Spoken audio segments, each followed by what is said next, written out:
Imagine you're in charge of feeding 200 people. Not only that, but you are at sea for 3 months on a wooden vessel only 120 feet long. How are you going to do this? A 32-gun frigate in the 18th century was a medium-sized warship. This ship is probably 120 or 140 feet long and maximum 30 feet wide, with an array of cannons on board. And this is the kind of ship that goes all over the world to take care of small problems. This isn't the kind of ship that's in a line of battle with, giant battleships all lined up, but they go on independent missions. Now, they have a very challenging environment, especially the cook.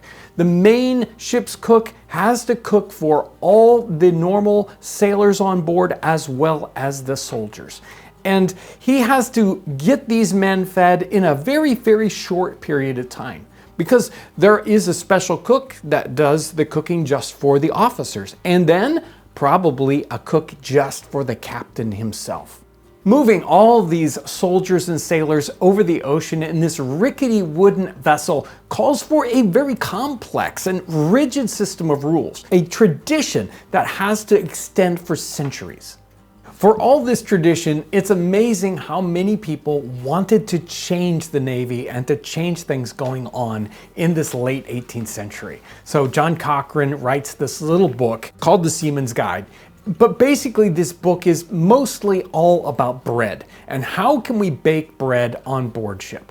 The standard sailor's ration of this time period was a gallon of beer, and every day they would get a pound of ship's biscuits. And ship's biscuits are the hardest bread known to mankind. You can use them to hammer in a nail. The author here thinks that soft bread would be so much better for these sailors. And how can soft bread be baked on board ship? There are different problems with bringing bread on board ship. If we're at sea for months at a time, we can't bring soft bread from on land. It's going to get bad in just a couple of days. Certainly by the first week, it's already starting to turn green. It might sound easy to bake bread at sea, but we have a lot of different kinds of problems. We need to have a fairly large oven, and we need to have the materials. Flour, that's no problem, but yeast is the big problem. And he spends most of the book here talking about the problem of yeast at sea.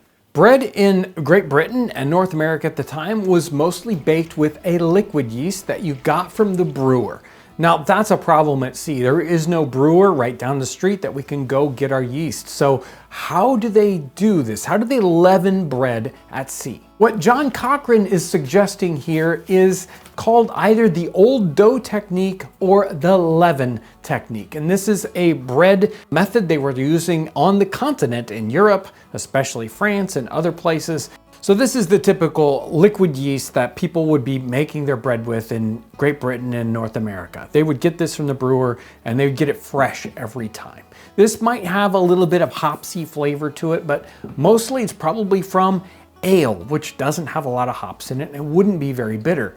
So what happens if we can't get that? If we're on board ship, then we can use this leaven technique, and we talked about it before. It has to do with taking a lump of dough from a bread baking that you've already done a previous day, 2 or 3 days previously. When you've done this, you tear off a specific section of dough and you leave it behind for your next day's bread, or maybe 2 or 3 days in advance. The yeast will stay alive, and he takes a long time talking about the 3 stages of yeast inside your bread. Now remember, 1797, they did not know what yeast really was. They had no way of understanding exactly its essence. So they just knew that if you used this old dough, that the yeast was still alive in that, and that it would go through these 3 stages of kind of a early fermentation stage, a standard fermentation stage, and then a late stage, which he calls putrid.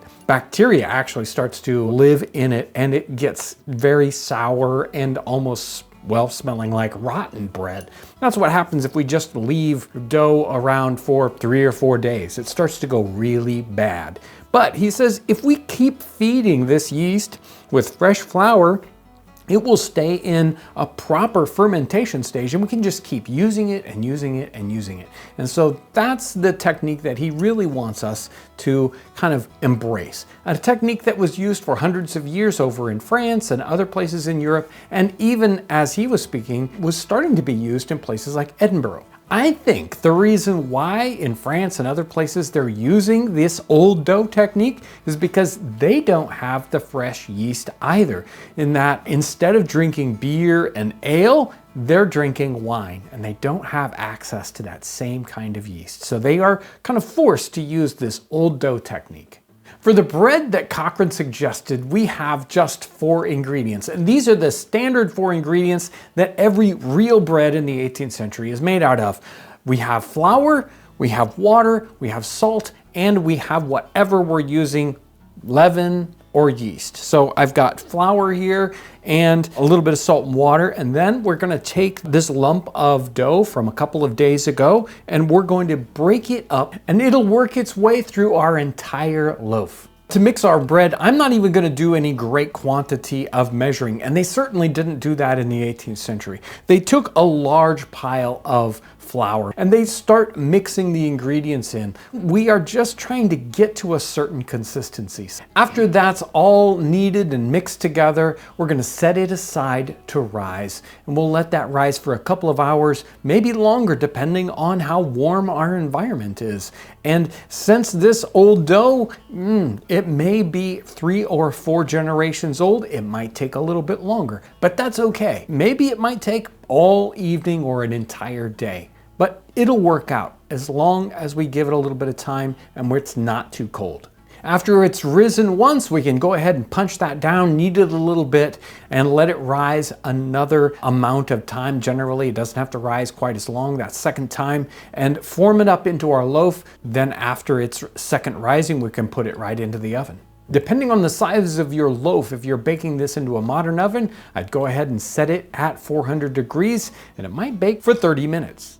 Bread isn't some magical stuff. It is something that just about anybody can make, and I really want to encourage everyone to try this out. It may not be the perfect loaf of bread like you get in the grocery store, but that's not what they had in the 18th century, and that's not real bread anyway. So what is it like on board ship when you are the cook? What is your ship's galley like? As they move into the 18th century, a special kind of galley stove comes into use, especially in the British Navy, and probably something very similar in other navies. We would kind of recognize it as a stove, wood-fired, with an oven on one side and a very large cooking vessel built into this.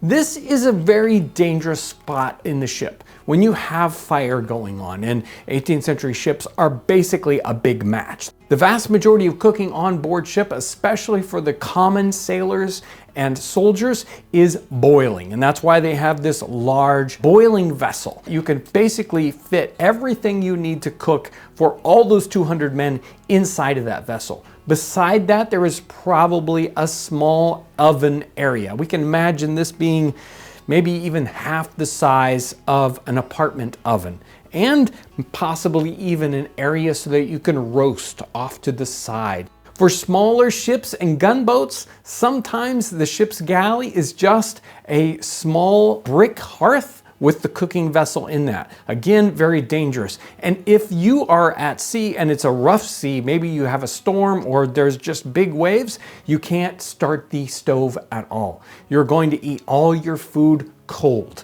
And you hear about sailors complaining about that over and over again. You might have to go days and days with no hot food. The ship's galley is usually located below decks on these larger military vessels, but on smaller commercial vessels, they might have it bolted on the deck so that it's out there in the wind and sometimes in the weather, but it's also a safer location. And these ships' galleys on these smaller ships might only be, say, 4 feet square. Very, very small kitchen area. They were experimenting with some other kinds of cooking vessels in this time period. They had pressure cookers, sometimes called digesters, but they were very dangerous and sometimes exploded because the people didn't know how to use them.